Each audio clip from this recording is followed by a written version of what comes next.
Yes बच्चों, next point देखते हैं फिर। अभी भी ज्वाइन कर रहे हैं बच्चे।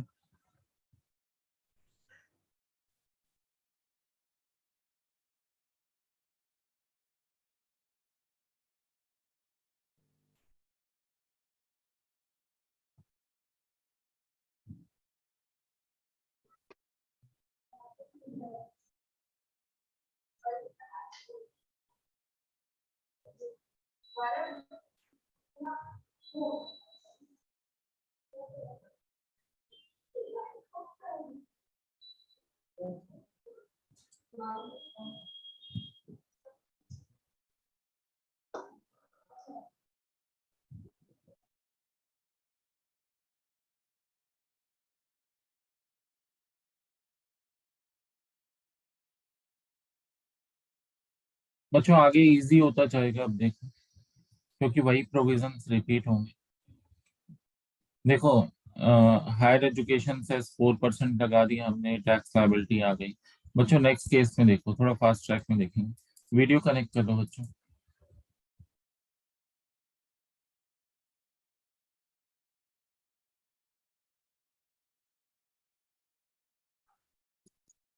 ये देखते हैं, देखो नेक्स्ट केस देखते हैं क्या दिया।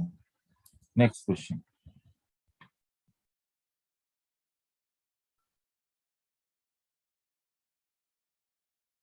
बच्चों ये कह रहे हैं company compute the tax liability of x limited, domestic company, assuming that the total income of X Limited is 10 crore 1 lakh. बच्चों एक बात ध्यान देना, डोमेस्टिक कंपनी के केस में हमने डोमेस्टिक कंपनी के केस में क्या देखा था? हमने ये देखा था कि अगर इनकम 1 करोड़ बिल्कुल एक्सीड करती है कितने को, 1 CR को, तो सरचार्ज कितना था? 7%। 7%। बिल्कुल बच्चों, और एक्सीड करती है अगर 10 करोड़ को, तो सरचार्ज कितना होगा? 12%। तो दो दो जगह मार्जिनल रिलीफ मिल सकता है। एक तो जब 1 करोड़ को एक्सीड कर रही, यहाँ मार्जिनल रिलीफ देख सकते हैं, है ना। एक तो यहाँ और एक यहाँ देख सकते हैं कि जब 7% से 12% पे आएगा, ठीक है, और इनकम उतनी नहीं बढ़ती जितना टैक्स बढ़ जाता है। मार्जिनल रिलीफ वहां मिलता है जहां पर इनकम में इंक्रीज कम होता है और सरचार्ज लगने की वजह से टैक्स में जो इंक्रीज होता है वो ज्यादा हो जाता है। ठीक है ना, इनकम के कंपैरिजन में टैक्स में इंक्रीज ज्यादा होता है, तो वहां पर क्या मिलता है? मार्जिनल रिलीफ मिलता है। ठीक है बच्चों, देखते हैं अब इस सिचुएशन को। यहाँ इनकम 10 करोड़ को एक्सीड कर गई, 10 करोड़ को एक्सीड कर गई, तो अब सरचार्ज 7% की जगह कितना लगेगा? 12%। बच्चों बहुत इजी कैलकुलेशन है, देखो सीधा सीधा इसके ऊपर टैक्स लगा दिया, कितना? 30%। ठीक है ना, 30% टैक्स लगा दिया, उस पर 12% सरचार्ज लगा दिया। 12% सरचार्ज कितना आ गया? ये आ गया। फिर बात आ जाएगी मार्जिनल रिलीफ की। भाई 10 करोड़ को जब तक एक्सीड नहीं कर रही थी तब तक सरचार्ज कितना था? 7%। और अब 10 करोड़ को एक्सीड कर गई तो अब सरचार्ज कितना है? 12%। तो ये टैक्स तो जो हमने यहाँ निकाला भाई, यही वाला यहाँ पर, जब इनकम 10 करोड़ को एक्सीड कर गई, 10 करोड़ 1 लाख हो गई, तो टैक्स कितना आ रहा है? बच्चों 10 CR पे निकालोगे, 10 करोड़ पे टैक्स निकालोगे, कितना आएगा? देखो देखो, अगर इनकम आपकी, इनकम कंपनी की कितनी है? 10 CR, तो टैक्स एट द रेट 30% कितना आ गया? यस बच्चों, कितना आ जाएगा? बोलो बोलो। 30 लाख। 30 लाख आएगा, 3 CR आएगा। 3 CR। 3 CR आ गया। प्लस में क्या करोगे? 7% सरचार्ज, इसका 7% कितना आ जाएगा सर? 21। 21 लाख। लाख आ जाएगा। कितना हो गया? हम इसको ऐसे लिख सकते हैं 3.21 CR लिख सकते हैं बच्चों। ये यहाँ पर ले लिया है ना। देखो कि अगर 10 करोड़ तक इनकम है तो इतना टैक्स आ रहा है, और 10 करोड़ 1 लाख हो रही है तो वो टैक्स हमने ऊपर निकाला तो ये बार आ रहा है। इनकम सिर्फ कितने से इंक्रीज हुई है? जो इंक्रीज इन इनकम है वो सिर्फ कितना है? 1 lakh. 1 लाख। और इंक्रीज इन टैक्स कितना हो रहा है?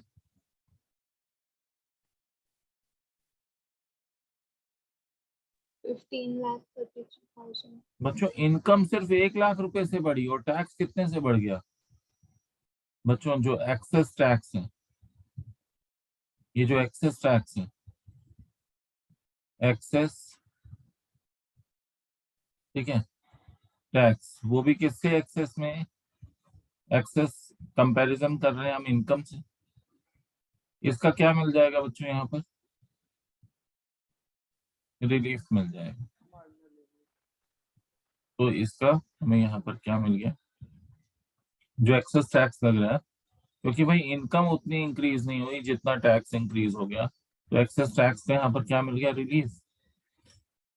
तो पहले तो जो टैक्स लायबिलिटी आ रही थी टोटल ये आ रहा था, उसमें से रिलीफ हमने माइनस कर दिया, तो बैलेंस कितना आ गया? ये। बच्चों इस पर हायर एजुकेशन सेस लगा देंगे और क्या आ जाएगी? टैक्स लायबिलिटी आ जाएगी। डन बच्चों, ये वाला क्लियर है। नेक्स्ट देखिए। Yes, sir. डन। नेक्स्ट देखते हैं फिर हम। मुझे लगता है देखो सरचार्ज के 1-2 क्वेश्चंस आप लोगों ने कर लिए हैं, आपको आइडिया लग गया है कैसे कैलकुलेट करना है, ठीक है ना। एक क्वेश्चन कंसेप्ट समझाने के लिए और दूसरा प्रैक्टिस के लिए भी मैंने करवा दिया। आगे बढ़े।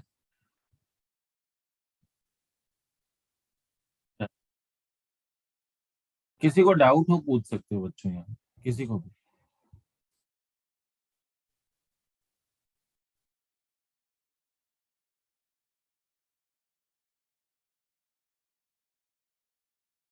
ठीक है बच्चों, आगे देखते हैं फिर।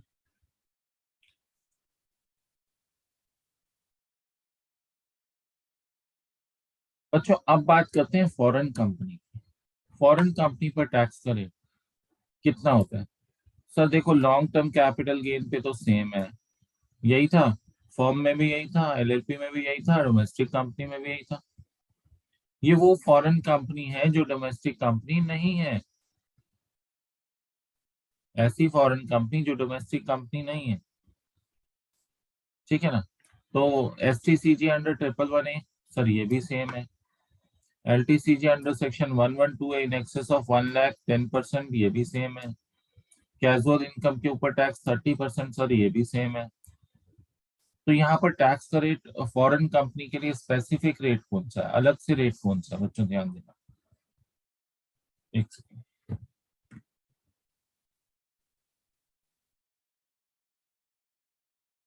हाँ जी, देखते हैं फॉरेन कंपनी के ऊपर अलग से।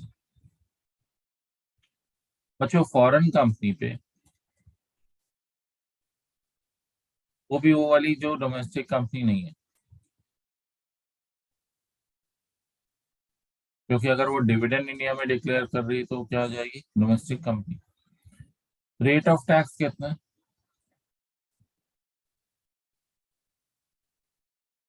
40%।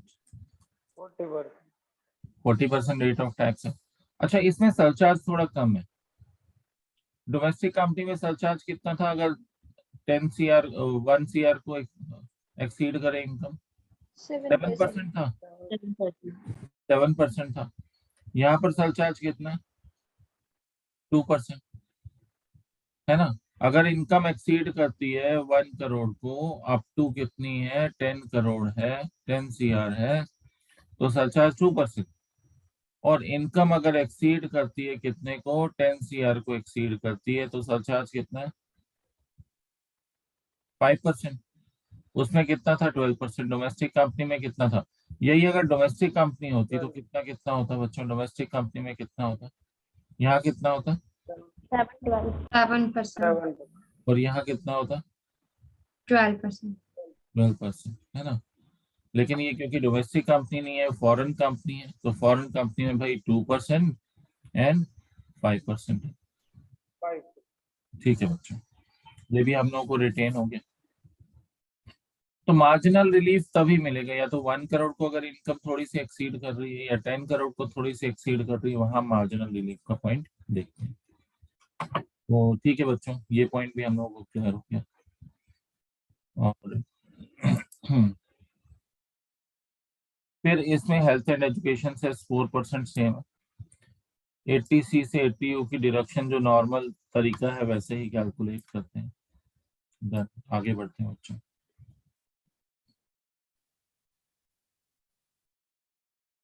नेक्स्ट पॉइंट देखते हैं बच्चों। डोमेस्टिक कंपनी का मीनिंग आ गया सर, आपने तो शॉर्ट में बता दिया था।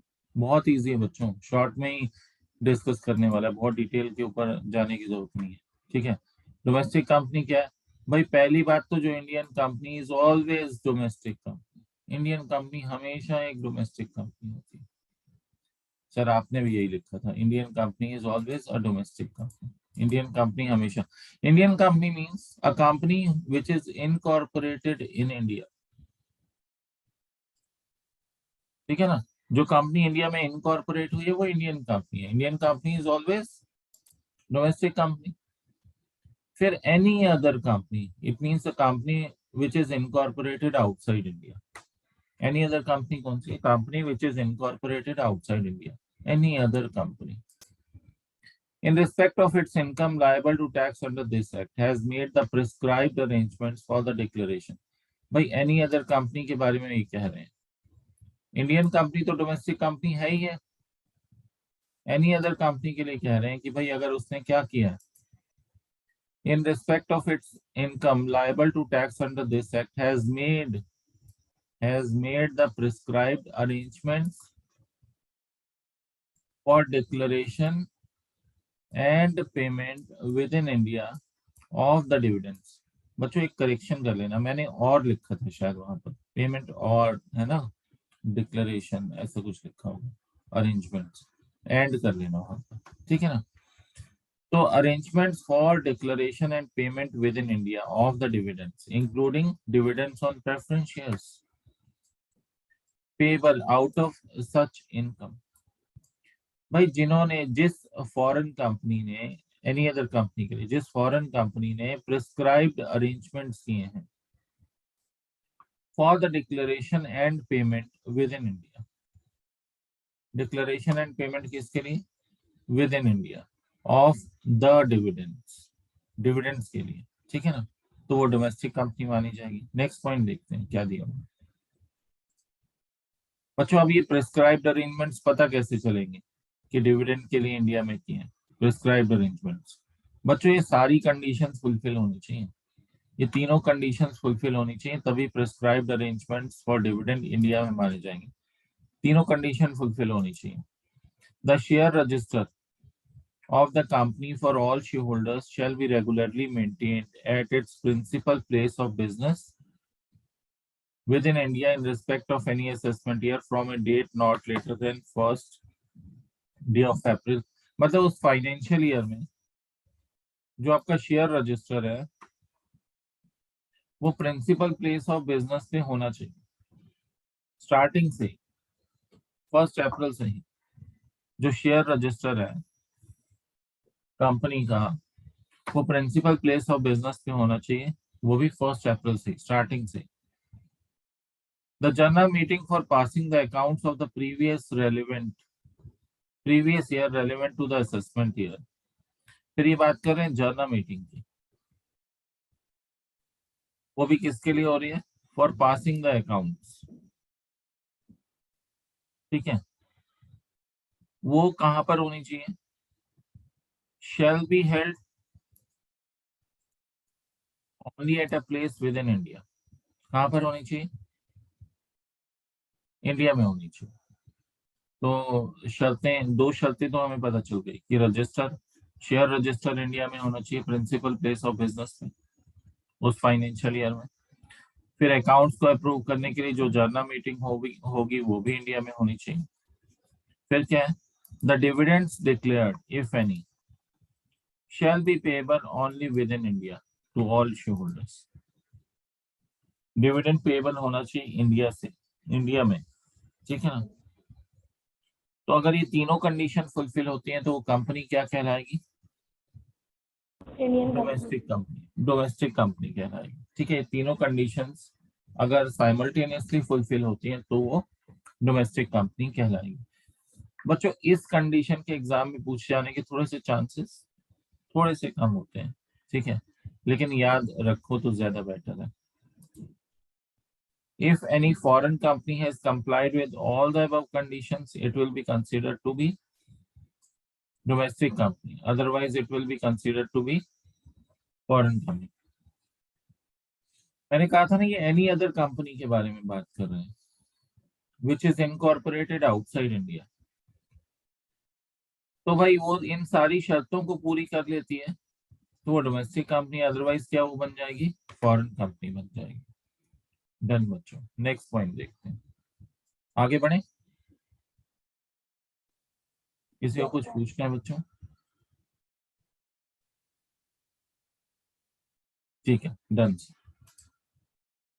आगे बढ़ते हैं बच्चों। अब आ गई टैक्स की कैलकुलेशन की बात।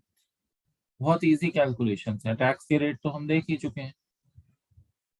अच्छा वैसे ये आप लोगों का होमवर्क भी है, थोड़ा बहुत मैं एक दो प्रैक्टिस कराता हूँ, बाकी आपके होमवर्क है, ठीक है ना। एक एक दो दो हिंट दे देता हूँ, जो भी जहाँ चेंज हो रहा है ना हिंट दे देता हूँ, बाकी आप घर से प्रैक्टिस करो। देखो क्या लिखा है, compute tax liability of ABC limited. Company की टैक्स लायबिलिटी आपको कैलकुलेट करनी है बच्चों। एक डोमेस्टिक कंपनी है। A company has income under the head business profession। भाई ये कह रहे हैं कोई और इनकम नहीं है, सारी इनकम जो दी हुई है वो कौन सी इनकम है? Business income. सर ये तो बहुत इजी है। डोमेस्टिक कंपनी में टैक्स का रेट कितना था? 30%। 30%। जो इनकम है 50,000 है, सीधा उसका कितना निकाल देंगे? इनकम 50 है ना। टोटल इनकम कितनी है? 50।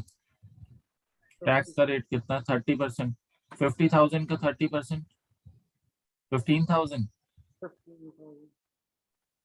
फिर ऐड कर देंगे हायर एजुकेशन सेस 4%।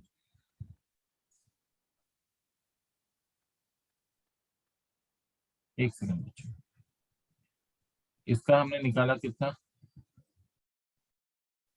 30%। फिर इस पर हमने निकाला 4%। बच्चों इन दोनों को ऐड कर दिया तो ये हमारा टैक्स लायबिलिटी आ गई in case of domestic company. Next देखते हैं, डोमेस्टिक कंपनी में रेट ऑफ टैक्स 30%, ठीक है। सर सरचार्ज नहीं लगेगा?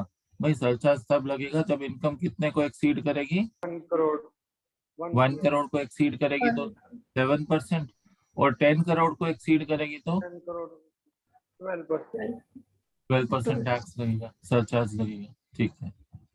आगे देखते हैं नेक्स्ट पॉइंट।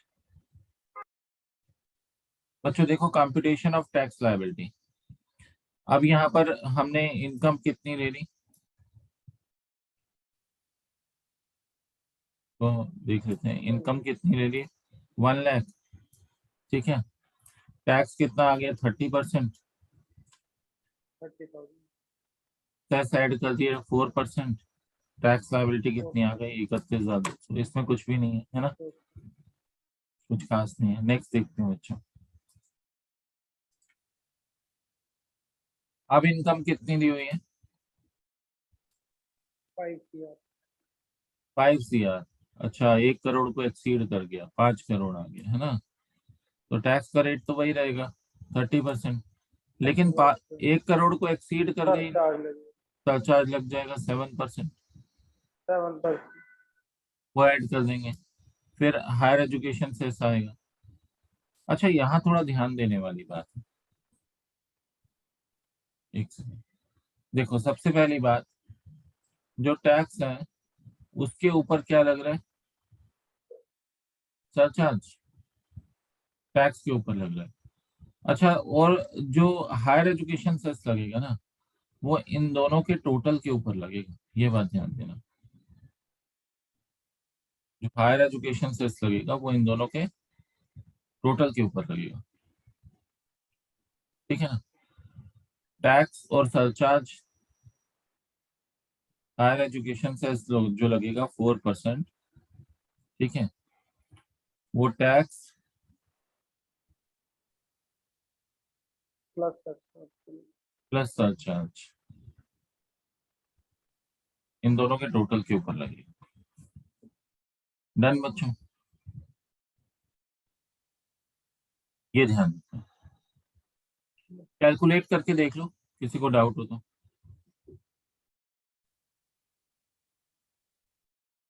ठीक है, नेक्स्ट पॉइंट देखते हैं।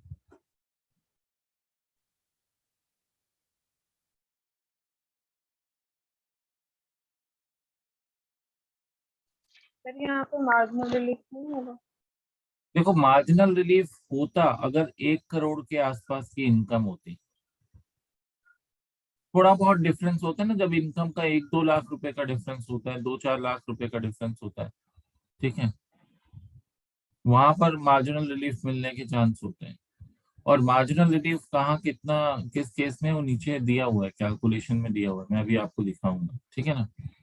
अगर इनकम आपकी समवेयर अराउंड 1 करोड़ के आसपास होती तो वहां मार्जिनल रिलीफ का एक चांस होता, ठीक है। लेकिन यहाँ इनकम तो बहुत ज्यादा है।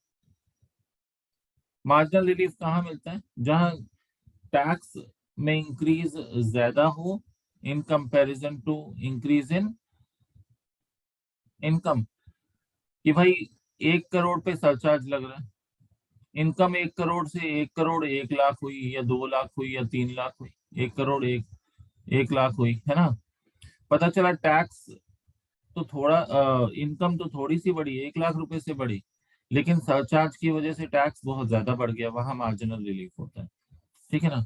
जहाँ इनकम का बहुत ज्यादा, अब 1 करोड़ से अगर देखें तो यहाँ इनकम तो 4 करोड़ एक्सीड हो गई, यहाँ मार्जिनल रिलीफ का चांस नहीं है ही नहीं।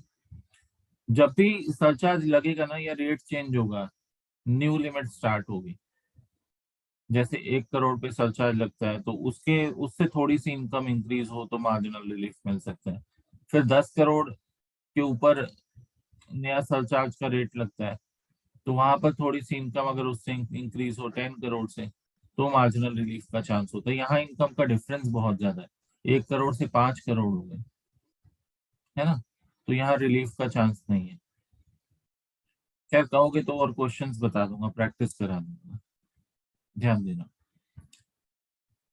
कंप्यूटेशन ऑफ टैक्स लायबिलिटी, बच्चों यहाँ पर 1 करोड़ है, 1 करोड़ तक तो कोई सरचार्ज नहीं है, सीधा 30% टैक्स लगाया, 4% हायर एजुकेशन सेस लगाया, टैक्स लायबिलिटी आ गई, सिंपल है ये तो।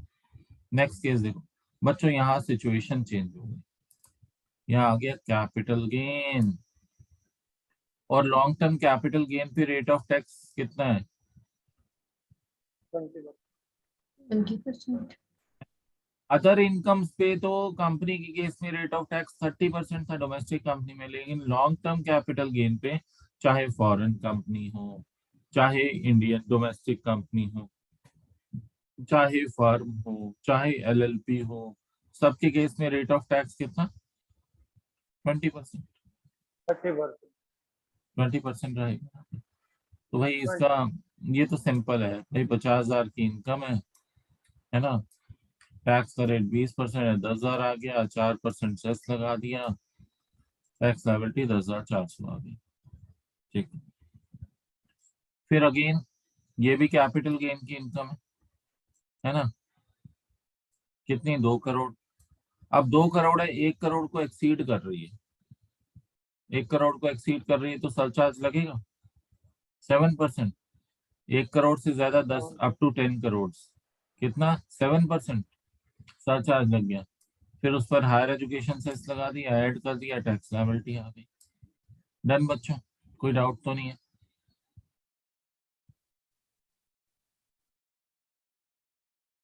बच्चों ये सब रिपीटिशन है इसलिए मैं नहीं करवा रहा, अभी हम लोगों ने किया है, ठीक है। बस इसमें रेट ऑफ टैक्स ध्यान रखना है, लॉन्ग टर्म के केस में रेट ऑफ टैक्स कितना रहेगा? 20% रहेगा। जब तक ये लॉन्ग टर्म नहीं था तब तक रेट ऑफ टैक्स कितना था डोमेस्टिक कंपनी के केस में? 30%। 30%। जैसे ही लॉन्ग टर्म कैपिटल गेन आ गया तो भाई उसमें रेट ऑफ टैक्स कितना हो गया, 20% हो गया। 20%। बिल्कुल। फिर देखो again long term capital gain आ गया 10,20,000। बच्चों यहाँ 1 करोड़ को तो एक्सीड कर नहीं रही इनकम, है ना, तो भाई टैक्स का रेट 20%, फिर उस पर हायर एजुकेशन सेस लगा दिया, फिर उस पर टैक्स लायबिलिटी टोटल आ गई। ये केस भी सिंपल है। बच्चों नेक्स्ट केस देखो, यहाँ इनकम 10 करोड़ को एक्सीड कर रही है। अच्छा, अगर 10 करोड़ को एक्सीड करेगी और यहाँ पर ये कैपिटल गेन वाला नहीं है, लिखा है कैपिटल गेन नहीं लिखा, तो इट मीन्स ये नॉर्मल बिजनेस इनकम है और ये 10 करोड़ को एक्सीड कर रही है। नॉर्मल बिजनेस इनकम में रेट ऑफ टैक्स कितना होता है बच्चों, 30%। 30%। और क्योंकि 10 करोड़ को एक्सीड कर रहा है तो सरचार्ज कितना हो गया, 12%। 12%। ठीक है। फिर हायर एजुकेशन से हमने लगा दिया कितना, 4% लगा दिया, टैक्स लायबिलिटी आ गई बच्चों। 4%। डन। नेक्स्ट केस देखते हैं।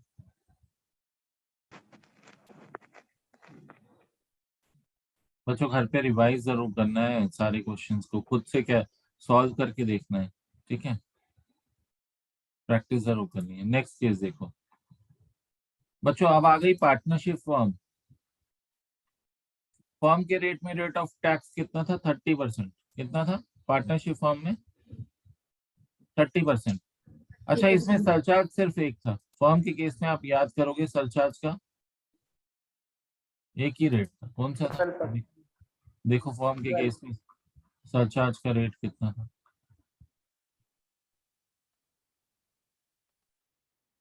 क्या पढ़ा था बच्चों, surcharge shall be applicable at the rate 12% provided total income exceed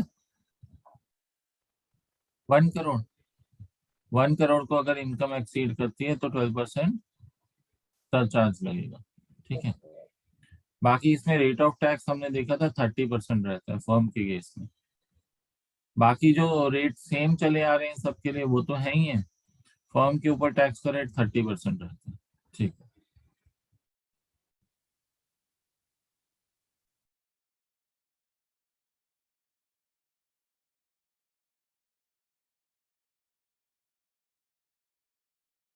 बच्चों मुझे लगता है ये क्वेश्चन आप खुद से कर सकते हो, ठीक है। 30% टैक्स का रेट है, देखो नॉर्मली वही है, 30% टैक्स का रेट लगा दिया, फिर हायर एजुकेशन सेस लगा दिया, टैक्स लायबिलिटी आ गई। सभी केसेस में ऐसे ही चलता रहेगा। और यहाँ इनकम देखो 1 करोड़ को एक्सीड कर गई, 5 करोड़ हो गई ना इनकम, तो सरचार्ज भी लग गया, ठीक है। 7%। बच्चों एक कैपिटल गेन वाले आ गए। आपको पता है वैसे नॉर्मल टैक्स का रेट 30% है, लेकिन जहाँ कैपिटल गेन आ जाए, लॉन्ग टर्म कैपिटल गेन, तो टैक्स का रेट कितना हो जाता है, 20% हो जाता है, 20%। ठीक है ना बच्चों, तो 20% के हिसाब से निकाल दिया। बच्चों ऐसे ही फॉरेन कंपनी का आ गया, फॉरेन कंपनी के केस में टैक्स की कैलकुलेशन आ गई। फॉरेन कंपनी के केस में टैक्स कैसे कैलकुलेट करेंगे, तो बच्चों फॉरेन कंपनी के केस में रेट ऑफ टैक्स कितना था, 40% था। हम लोगों ने वहाँ 40% पढ़ा था, देखते हैं एक बार। 40%।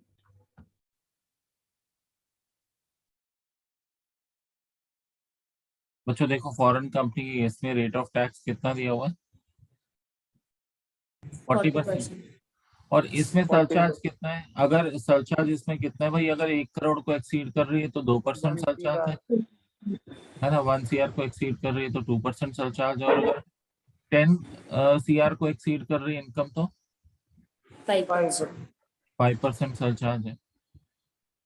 बाकी और कुछ इसमें है नहीं, बस यही दो चीजें ध्यान रखने वाली हैं बच्चों। इसके बेसिस पे आपका 16C वाला पॉइंट सॉल्व हो जाएगा। 16C आप देखोगे इसी के बेसिस पे सॉल्व हो जाएगा, ठीक है ना। रेट ऑफ टैक्स नॉर्मल कितना ले लिया, 40% और सेस 4%। और जहां इनकम एक्सीड कर रही है कितने को, 1 करोड़ को, सरचार्ज कितना आ गया, 2%, है ना। डन बच्चों, और जहाँ कैपिटल गेन आ गया वहां टैक्स का रेट कितना हो गया? Long term capital 20%। Gain 20%।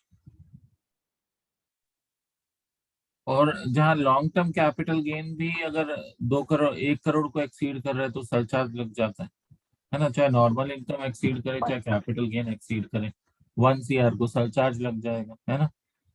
Surcharge लग गया यहाँ पर @2%। ठीक है बच्चों, HUF का केस अभी हम डिस्कस कर नहीं रहे, ठीक है? अब हम चलते हैं वापस आगे, जो मेन टॉपिक पे चलना है।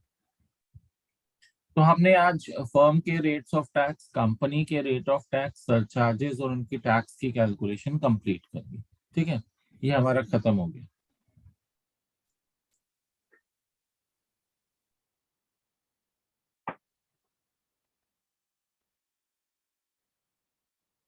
ध्यान देना बच्चों, देखो क्या लिखा है बच्चों, ये टॉपिक बहुत बहुत बहुत इंपॉर्टेंट है, वेरी वेरी वेरी इंपॉर्टेंट। क्या लिखा है? Meaning of agriculture income. Time कितना रहेगा मीटिंग ओवर होने? 8 मिनट्स, ठीक है। Meaning of agriculture income, section 2 subsection 1A. The term agriculture income is divided into 3 parts. Discuss करेंगे। सबसे पहला पार्ट देखते हैं, income from leasing out agricultural land. बच्चों लीज पे देना और रेंट पे देना, पहली बात वो एग्रीकल्चरल लैंड होनी चाहिए। दूसरी बात आप उसे किराए पर दे रहे हो, तो जो उससे होने वाली इनकम है वो आपकी एग्रीकल्चर इनकम ही मानी जाएगी। सर हम तो किराए पे दे रहे हैं, लेकिन बच्चों वो एग्रीकल्चर लैंड है ना, उसे किराए पे दे रहे हो, तो उससे जो किराया आएगा, जो रेंट आएगा, वो क्या होगी? आपकी एग्रीकल्चर इनकम होगी, ठीक है? If any person has given any agricultural land on rent, rent so received shall be considered to be agriculture income. तो एग्रीकल्चरल लैंड से जो रेंट रिसीव हो रहा है वो एग्रीकल्चर इनकम है। एंड शैल बी एग्जाम्प्ट, बच्चों वो एग्जाम्प्ट होगा, उस पर टैक्स नहीं लगेगा फ्रॉम इनकम टैक्स। भाई वो एग्रीकल्चरल लैंड से अगर आपको रेंट रिसीव हो रहा है तो वो आपकी एग्रीकल्चरल इनकम है और उस पर टैक्स नहीं लगेगा, exempt. Mister x has 10 acres of agricultural land in India. बच्चों उसके पास 10 एकर्स की एग्रीकल्चरल लैंड है, which is given on lease on a rent of 2 lakh. It will be considered to be agricultural income. भाई agricultural land से rent receive हो रहा है, वो उसकी क्या मानी जाएगी? Agricultural income. If rent is received in kind, बच्चों हो सकता है कि जो प्रोड्यूस कर रहे हैं, चाहे गेहूं उगा रहे हैं, चाहे चावल उगा रहे हैं, वीट है, चाहे कुछ हो रहा है, मतलब अगर आपको काइंड में भी रेंट रिसीव हो रहा है ना एग्रीकल्चरल इनकम की फॉर्म में, तो भी वो एग्रीकल्चर इनकम माना जाएगा। If rent is received in kind, still it will be considered to be agriculture income. Mr. X has leased out 10 acres of agricultural land and has received a wheat crop of rupees 2 lakh. अब wheat crop मिली है, ठीक है, और ये rent in kind है, rent in kind, ये भी क्या कंसिडर होगी? एग्रीकल्चरल इनकम कंसिडर होगी। The rent can either be received by the owner of the land or by the original tenant from the subtenant.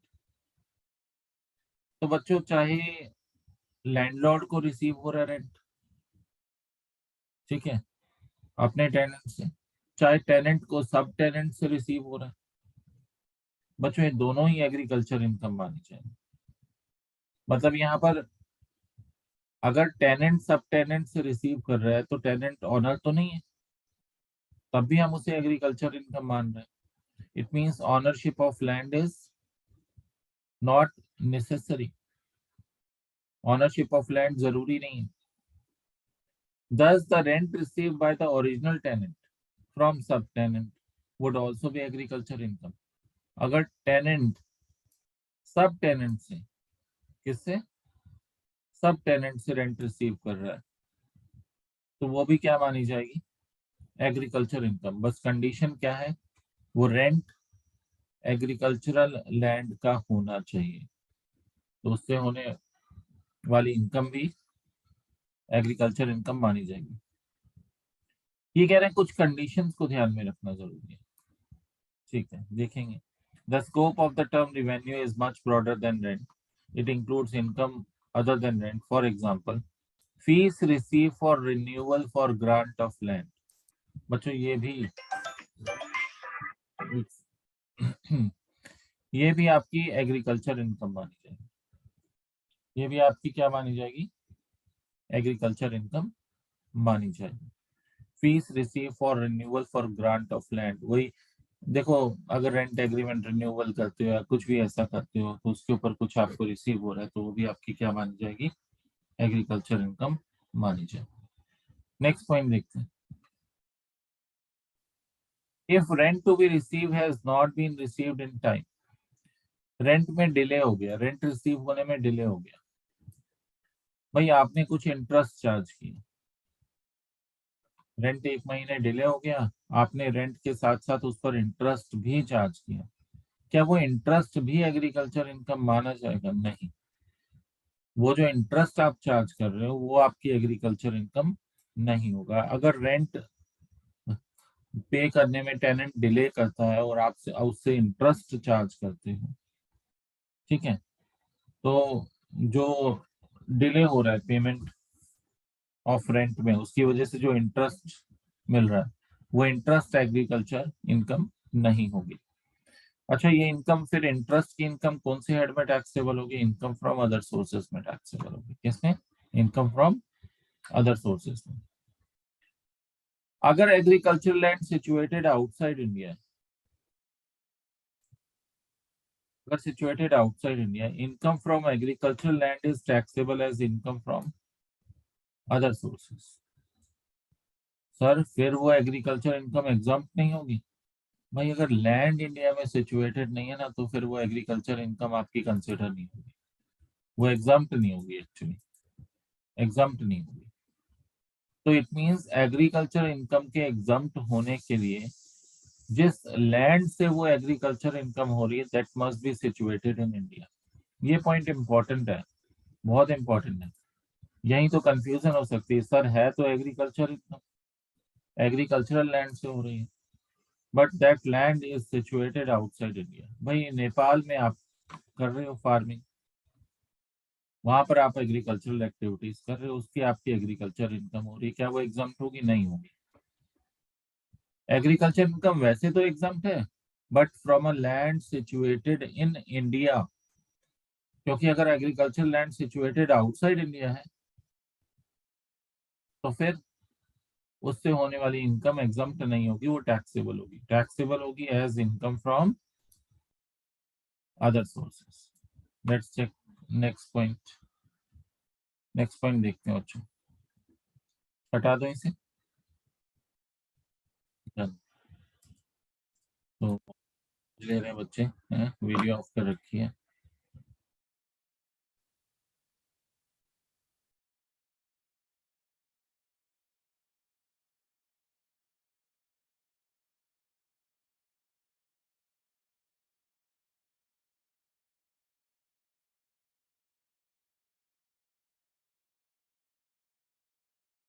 मैं वीडियो पे focus करूँ है ना, या पढ़ाने पे, है ना? चलो ऑन करो सब वीडियो।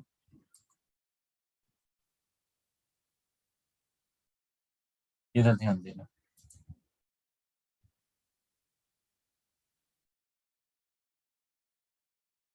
बच्चों अब एक डिफरेंट एग्जांपल है थोड़ा सा,